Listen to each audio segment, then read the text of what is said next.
All right, welcome to review of chapter 6, 7, 8, and 9 for exam 2, American History 201. All right. Colonists fighting against the British.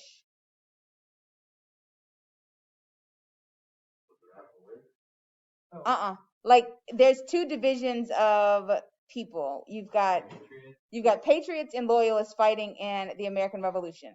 Who are the people who are loyal to the colonists? Patriots. Yeah, I did there. Tried to be tricky, didn't work. And the people who are loyal to the British are loyalists. Okay. You've already told me that this was the decisive victory for colonists in upstate New York.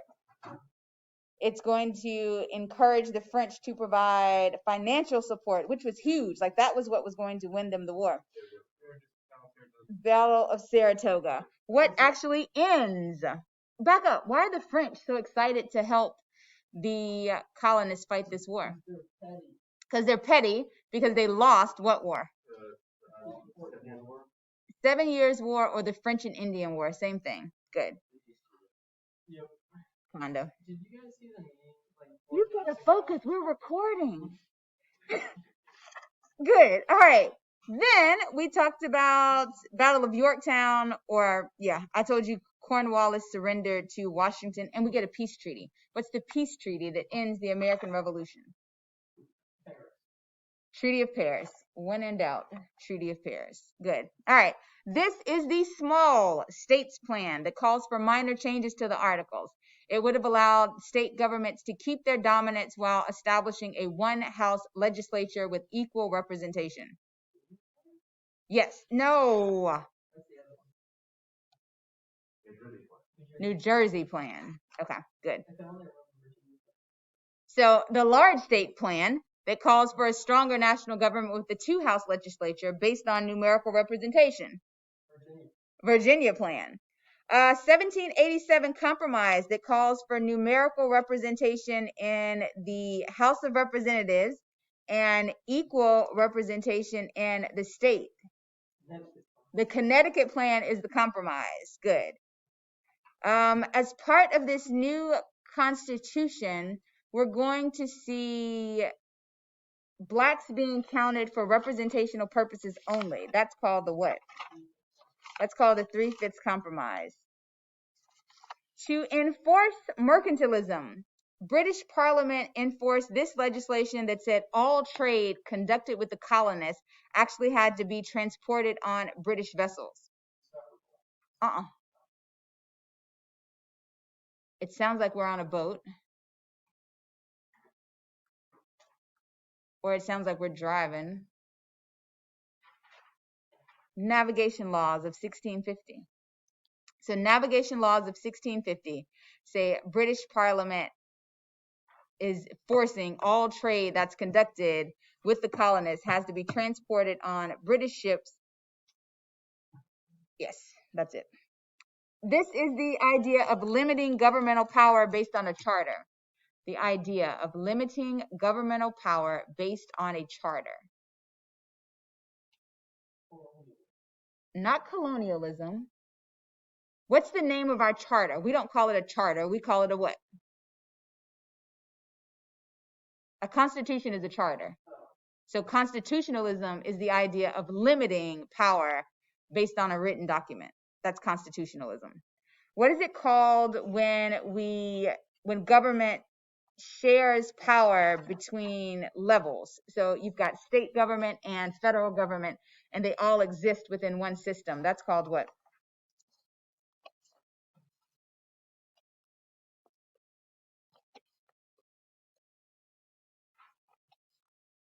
Federalism. That's called federalism. In response to the Boston Tea Party, Parliament passes these punishing acts that are aimed at the colonists. They close the port of Boston, they place restrictions on town meetings, and they expand the Quartering Act in response to the Boston Tea Party.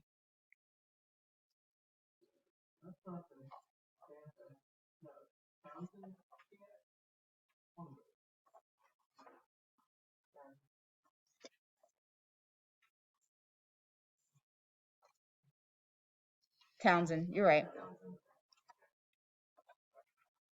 I feel like I skipped acts. Let me go back. I had no idea. Talked about mercantilism, navigation law. What was the first one? I told you, make sure you knew the first law passed by Parliament for the purpose of raising tax revenue in the colonies. That's Sugar Act. Good. This one is the hugely unpopular tax on paper goods. Stamp Act. This one says that the colonists can be forced to house British troops. Quartering Act. This is an economic boycott against British goods.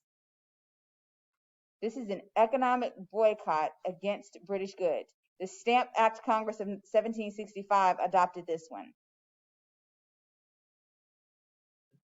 Non-importation agreements. So non-importation agreements are boycotts against British goods. Boom. And then you told me Townsend Acts were the last straw for the colonists. They placed taxes on glass, white lead, paper, paint, tea. Yes, you're right.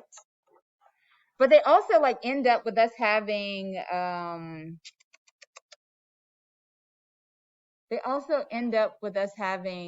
troops being sent into Boston, because that's how we get the Boston Massacre. Yes? Okay. First person to die in the Boston Massacre. He's a black man. Crispus Attucks. One more time. This is the one that closed the port of Boston because the colonists needed to pay for the damages. It's not tolerable. It's intolerable, right? Yeah. Intolerable acts are the ones that closed the port of Boston, increased the quartering act. Intolerable acts. This was the organization created by Sam Adams that we talked about a few minutes ago. They're designed to stir up opposition. They are the C guys.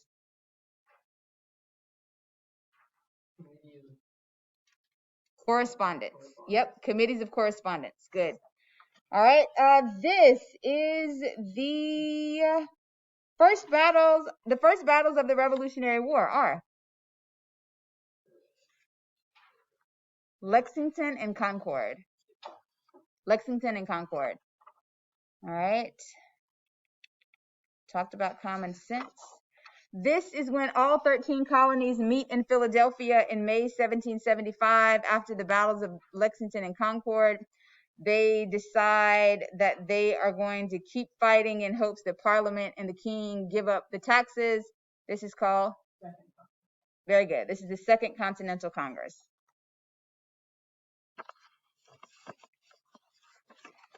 Person responsible for the Declaration of Independence.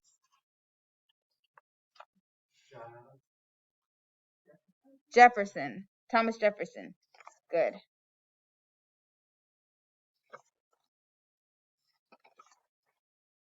All right. One more time. This is the principle of limiting governmental power by a written constitution.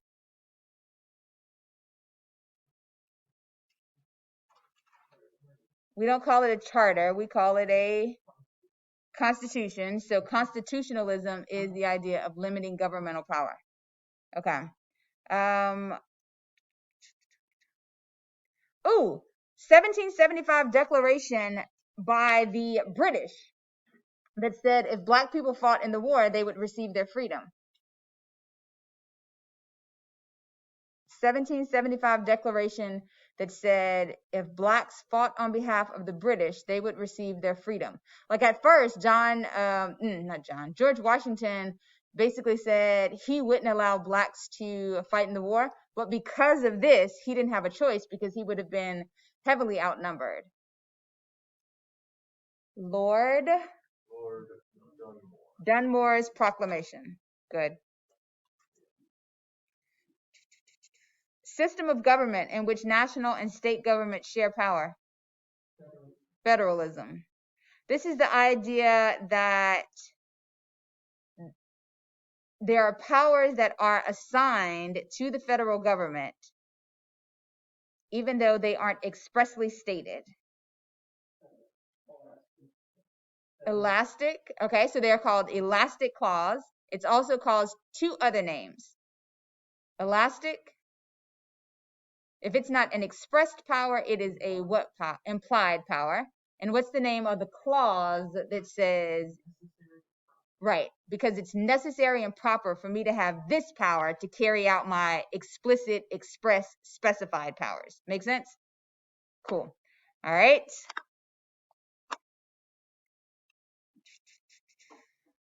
This concept was created to ensure that no one branch of government took too much power from the other two. Checks and balances. What are the branches of government? Executive, legislative, and judicial. Which one did not exist in the articles? Executive didn't exist. And technically, Supreme Court didn't exist because George Washington signs that one into effect later on. Cool. Works for me. This is a policy for administering the Northwest Territories. Basically, I kind of just told you, never mind. Northwest Ordinance of 1787. It also included a plan to stop the spread of slavery into those territories. We talked about Shays' Rebellion. We said those were those cash-strapped farmers who wanted to call for economic relief. They showed us that the Articles of Confederation was a failure. This is a 1787 meeting called by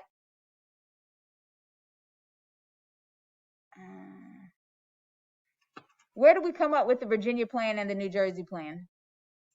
At what convention? Philadelphia Convention. Virginia Plan, big states or little states? Virginia is a big state. It's a big state plan. New Jersey Plan. It's a little state plan. Good. Which means Virginia Plan wants to have a stronger federal government because it's a big state, right? New Jersey wants the state governments to have more power than the federal. Gotcha. That makes sense. Okay. We talked about the 3/5 compromise. Give me a power of the executive branch. Command the troops, okay? Give me a power of the legislative. They make laws. Give me a power of the judicial. Judicial review. They have the power to declare something unconstitutional or constitutional. Who elects the president? Electoral College. Formal acceptance of the Constitution is called this R word. Ratification. These are supporters of a strong central government. They advocate for a national bank. Federalist. These are non-supporters of this new Constitution. They say they're strict constructivist. Democratic Republicans or anti-federalist. Good. All right. Everybody's favorite thing. Amendment 1. Not cookies. Evidently, not everyone's favorite. Correct. Free speech. Religion, expression, good.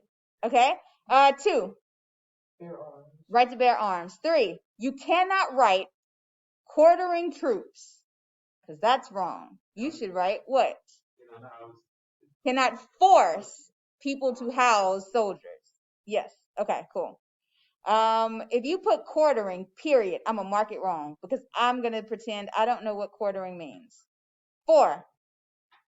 Protection from. Yes, you can't put search and seizure because it's not search and seizure. It's protection from unreasonable search and seizure. 5. Protection from self-incrimination. Right. 6. Right to counsel, yeah. So regardless if you